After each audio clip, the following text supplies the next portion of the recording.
They celebrate Christmas and New Year's. They have a day called Decoration Day where they'll go to their deceased relatives' graves and they'll repaint the graves because all the graves are above ground. So they'll go and paint them and like decorate them, leave pictures and stuff. That's a big holiday in Liberia. The 26th of July is the independence of Liberia, so they have like a huge day for that. That's a tradition. That's a holiday they really like a lot. Weddings are either traditional or legal and civil marriages. Traditional ones can get pretty interesting with their traditions that are from way back. They'll bring them out and you get to see all that, and that's really interesting. So in a traditional marriage, what they'll do is they will pay the dowry price. So I think it's like $56 is what dowry is. So if you want a wife, you have to have $56.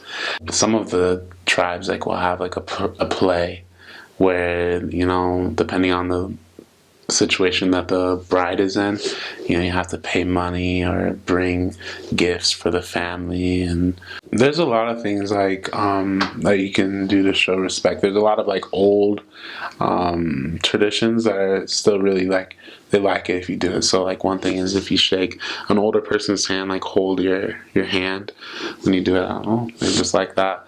Don't shake with your left hand or point with your left hand or give someone with your left hand. Use your right hand. If it's an older person, say mama if it's a lady, or papa if it's a man, or pape or something like that, just to kind of show them respect. Or if their name is Mary and they're older, say Mom Mary. Don't say Mary, because it's a term of respect. Call them mother or aunt or uncle or something like that before just calling their name, because they're older than you and they deserve that respect in their culture. If you need to reject food, just say you're sick or something like that.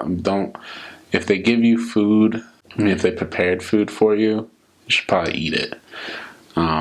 Just eat it. If you find something in the food, like a hair, don't pull it out in front of them. You have to eat it. So I've had to eat hairs sometimes. It's weird.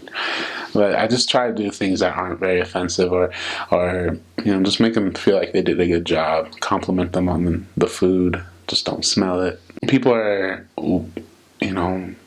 poor, and they may ask you for money or for gifts or anything like that, but just kind of explain to them that you're not there on your own money. You're there doing this the Lord's work, but if there's anything else that you could do for them, offer that service. But gifts and things like that, try not to, unless you can make it. You have some downtime, because you have to be in the house from 7 o'clock so you can make something. But don't buy things, don't give money, because word gets out really quick that missionaries have money, and that could potentially ruin it for future missionaries.